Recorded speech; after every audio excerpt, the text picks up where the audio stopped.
ఆరోగ్యశ్రీ సేవలు కొనసాగించేందుకు ప్రభుత్వం చర్యలు తీసుకోవాలని, అదనపు ఛార్జీలు వసూలు నిలిపివేయాలని ప్రజా సంఘాలు ఒక ప్రకటనలో తెలిపారు.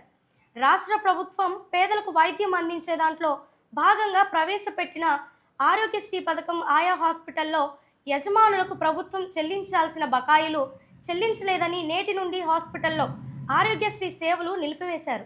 దీనివల్ల పేద మధ్యతరగతి ప్రజలు అనారోగ్యం పాలైతే ఇబ్బందులు పడే పరిస్థితి ఏర్పడిందన్నారు. వెంటనే ప్రభుత్వం బకాయిలు చెల్లించి పేదవారికి ఇబ్బంది లేకుండా చూడాలని ప్రజా సంఘాలు కోరాయి. రాష్ట్ర ప్రభుత్వం ప్రవేశపెట్టిన ఆరోగ్యశ్రీ సేవలు ఈ రోజు నుంచి ముఖ్యంగా ప్రైవేటు అదేవిధంగా పెద్ద పెద్ద హాస్పిటల్లో నిలుపుదల చేయటం జరిగింది. మేము ఒకటే రాష్ట్ర ప్రభుత్వం తెలియజేస్తున్నాం.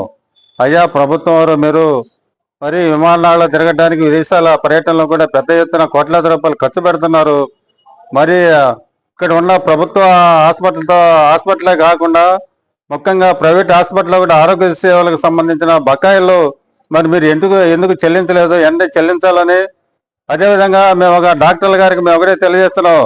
అయ్యా డాక్టర్ గారు అదేవిధంగా ఆరోగ్యశ్రీ ఉన్న డాక్టర్లు అందరూ కూడా మేము ఒక పీడిఎంగా మేము విజ్ఞప్తి చేస్తున్నాం.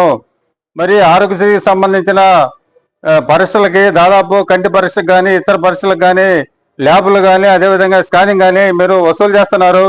కాబట్టి ఇటువంటి మరి ఛార్జీలను కూడా మీరు తగ్గించాలని, అదేవిధంగా రాష్ట్ర ప్రభుత్వం కూడా ఆరోగ్యశ్రీ సేవలోనే మరి పరీక్షలు కూడా వచ్చేటట్లుగా చూడాలని, అదేవిధంగా ఆరోగ్యశ్రీ సేవలో మరి మీరు బకాయిలు వచ్చేంత వరకు కూడా కలిసికట్టుగా చేయాలని, అదేవిధంగా ఏదైనా ఎమర్జెన్సీ కేసులు కనుక వస్తే డాక్టర్లు కూడా పెద్ద మనసుతో ఆలోచించి వెంటనే వాళ్ళకి చికిత్స చేసి పంపాలని కూడా దేశభక్త ప్రజాతంత్ర ఉద్యమం కూడా మేము తెలియజేస్తూ ఉన్నాం.